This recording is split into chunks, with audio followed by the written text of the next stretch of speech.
Now, no telephones, but the country store was the message center. If you went somewhere, you left word at the store.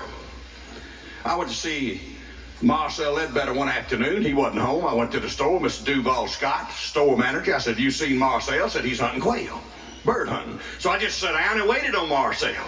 About an hour, he come walking in.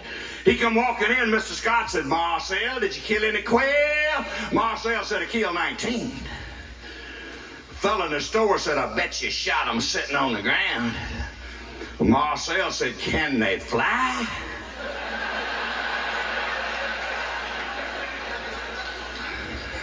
Now, Mr. Duval Scott, he run the country store.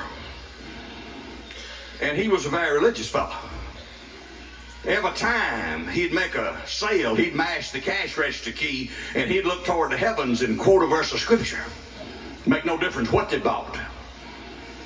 School bus drivers would be waiting to pick up the young'uns to take them home, and they'd be back in a little room and they'd be playing dominoes, and every time they hear that cash register ring, they get quiet to listen, see what verse of scripture he was going to quote. Well, one day a big Cadillac parked out front and had one of them beautiful horse trailers behind it. Fella got out and walked in, said, "You the manager of the store?" Mr. Duval Scott said, "Yes, I am." He said, "I need to buy a horse blanket." Mr. Scott said, "Be right back." He come back, laid down a horse blanket, said, "Be $5. Fella said, "You crazy?" Said, "I'm going to the Lee Bonheur horse show on the campus at LSU, that big assembly center. I mean, I got a prize horse. You think I'm going to put a $5 blanket on a horse that costs hundreds of thousands of dollars? Ain't you got no better blanket?" Miss Scott said, "Excuse me, I didn't know you wanted a good one." He went back there in the warehouse, didn't have but one kind. He just got another color and brought it back. Said, "That'd be $25. "Sir, you must can't hear.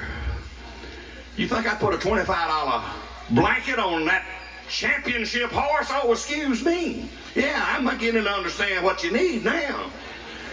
Mr. Scott went back in the warehouse, come back, flopped down another color blanket, same quality. Said, "That'll be $150 fine." That's more like it. Paid him, walked out, was out there putting the blanket on his horse, and them school bus drivers was peeping through the door. Because just that morning, a little girl had come in and bought something for her daddy. And he popped the cash register and said, "Suffer the little children to come unto me." A little girl later that morning bought something for her mother. And Mr. Scott throwed back his head and said, "Honor thy father and thy mother." He'd been doing this all day. So now here come the horse blanket man. And the school bus drivers are peeping at him. Mr. Scott takes $150. He pops that key down. He throws his head back and says, "He was a stranger and I took him in."